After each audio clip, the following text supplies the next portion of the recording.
Independência dos Estados Unidos, professora Andréia, História. O início da colonização inglesa na América do Norte remonta ao século XVII. A origem dos colonos ingleses é muito diferente dos colonos portugueses que vieram para o Brasil.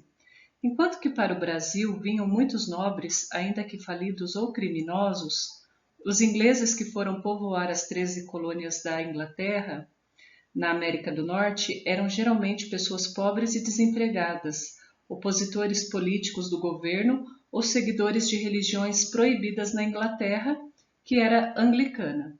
Muitas pessoas pobres que eram pegas cometendo pequenos delitos eram ameaçadas de morte e tinham duas opções: morrer ou imigrar. Ocorreram dois tipos de colonização nas 13 colônias inglesas na América do Norte: as colônias de povoamento e as colônias de exploração. Ao norte estavam as colônias de povoamento, que se estendiam de Maryland a Massachusetts.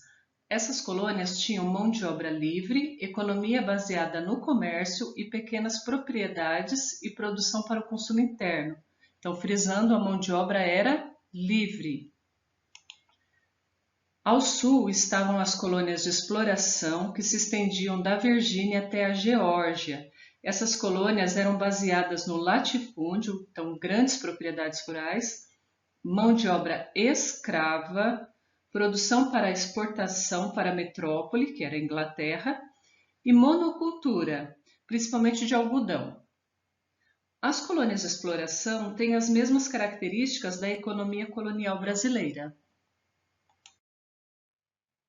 Entre 1756 e 1763, a Inglaterra lutou contra a França na Guerra dos 7 Anos, pela posse de territórios na América do Norte.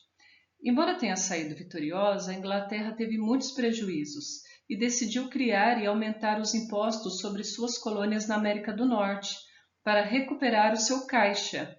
O único problema é que os colonos não suportavam mais pagar impostos para sustentar outro país. Nada ficava para investir em melhorias nas colônias. Para piorar, os ingleses também criaram leis que limitavam as liberdades dos colonos. Entre essas leis temos a Lei do Chá, que deu o monopólio do comércio de chá para uma companhia comercial inglesa, a Lei do Selo, que determinava que todo produto que circulasse dentro da colônia deveria ter um selo vendido pelos ingleses. Lei do Açúcar. Os colonos só podiam comprar açúcar vindo das Antilhas inglesas, ou seja, não tinham nem liberdade de comércio. Em 1774, os colonos do Norte se reuniram no Congresso da Filadélfia, que tinha o objetivo de exigir da metrópole inglesa que voltasse atrás em relação às leis e aos impostos e permitisse aos colonos maior participação política. Mas o rei George III não aceitou a proposta e ainda decretou mais medidas restritivas às colônias com as leis intoleráveis. Revoltados com a decisão do rei, os colonos se reuniram no segundo Congresso da Filadélfia. Durante o Congresso, Thomas Jefferson redigiu a Declaração de Independência dos Estados Unidos da América. Porém, a Inglaterra não aceitou a independência de suas colônias e declarou guerra. Ou seja, a Declaração de Independência se deu em 4 de julho de 1776. A partir daí, por esse documento, os Estados Unidos nasceram, as 13 colônias se uniram nos Estados Unidos e estava independente da Inglaterra. Como a Inglaterra não aceitou a independência e enviou tropas para os Estados Unidos, o conflito se estendeu entre 1776 e 1783 e foi vencido pelos Estados Unidos com o apoio da França e da Espanha. Lembrando que o interesse da França e da Espanha era enfraquecer o poder da Inglaterra na Europa. Isso poderia acontecer se ela perdesse suas 13 colônias na América. Em 1787, ficou pronta a Constituição dos Estados Unidos com fortes características iluministas, como governo republicano, presidencialista, com divisão dos poderes, com defesa da liberdade, da igualdade e da propriedade.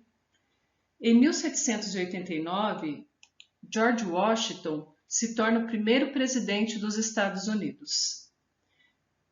As 13 colônias se transformaram em um único país, os Estados Unidos da América do Norte.